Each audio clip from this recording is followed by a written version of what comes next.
Hi viewers, இன்னைக்கு நம்ம breakfast seriesல ஒரு ஹெல்தியான பாஸ்தா creamy capsicum பாஸ்தா எப்படி செய்யறதுன்னு பார்க்கலாம். நான் இந்த பாஸ்தா செய்யறதுக்கு cream, butter, மைதா, cheese, sauce, பால் அந்த மாதிரி எந்த பொருளும் சேர்க்காம பண்ணிருக்கேன்.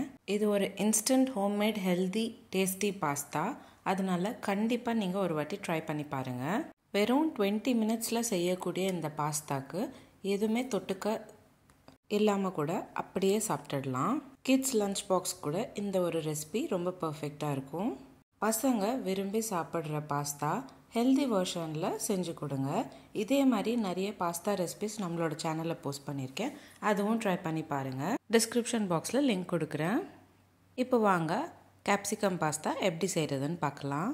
முதல்ல சிவப்பு குடமிளகா இந்த மாதிரி பாக்ஸாக கட் பண்ணிக்கிட்டு எண்ணெயில் நல்லா வேக வச்சுக்கணும். மூடி போட்டு 10 நிமிஷம் போல் வேக வச்சிங்கன்னா குடமிளகா சாஃப்ட் ஆகிட்டு வீடியோவில் காமிக்கிற மாதிரி இருக்கும். இப்போ இதை ஒரு பிளேட்டில் மாற்றிக்கிட்டு மேலே இருக்கிற தோலை நீக்கி விடணும். நான் இன்றைக்கி ஒரு பெரிய சைஸ் குடமிளகா சேர்த்துருக்கேன். இப்போது நம்ம தோல் நீக்கி விட்ட குடமிளகாவை மிக்ஸி ஜாரில் சேர்த்துக்கோங்க. கூடவே 50 கிராம் பன்னீர் சேர்த்துக்கோங்க. உங்களுக்கு பாஸ்தா எவ்வளோ க்ரீமி டெக்ஸ்டர் தேவைப்படுதோ அதுக்கேற்ற மாதிரி நம்ம பன்னீர் ஆட் பண்ணிக்கணும். அடுத்து 2 வால்நட், 4 முந்திரி பருப்பு ஊற வச்சதை சேர்த்துக்கிறேன். கூடவே 3/4 ஸ்பூன் அளவுக்கு மிளகுத்தூள், 1/2 ஸ்பூன் அளவுக்கு உப்பு, 1/4 ஸ்பூன் அளவுக்கு காரத்தூள் இது எல்லாத்தையும் சேர்த்துக்கிட்டு நல்லா ஃபைன் பேஸ்ட் மாதிரி அரைச்சிக்கணும். இப்போது நம்ம கேப்சிகம் சாஸ் ரெடி ஆகிடுச்சு பாஸ்தாக்கு. இந்த சாஸ் நீங்கள் பாஸ்தாவில் மட்டும் இல்லாமல் பிரெட் மேலே தடவிக்கிட்டு கூட சாப்பிட்லாம், நல்லாயிருக்கும். இப்போ அடுத்து ஒரு கடாயில் 30 ml போல் எண்ணெய் சேர்த்துக்கோங்க.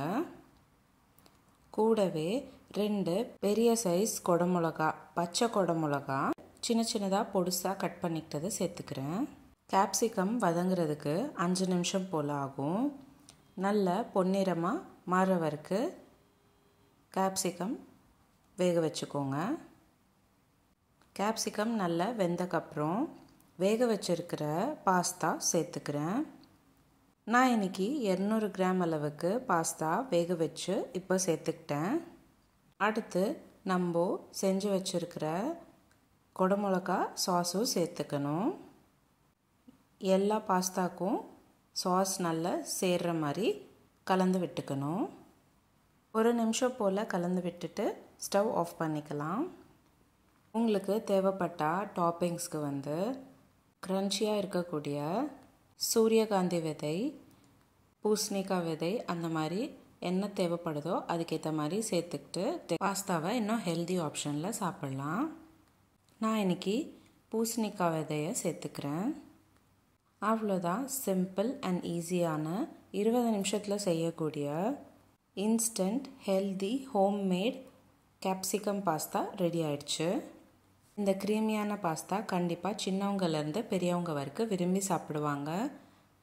நீங்களும் வீட்டில் ட்ரை பண்ணிவிட்டு எப்படி இருந்ததுன்னு எனக்கு கமெண்ட் பாக்ஸில் கமெண்ட் பண்ணுங்கள்.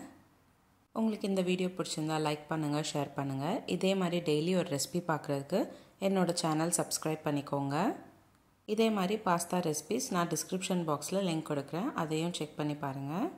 மீண்டும் சந்திப்போம் ஒரு சுவையான ரெசிபியுடன். தேங்க்யூ.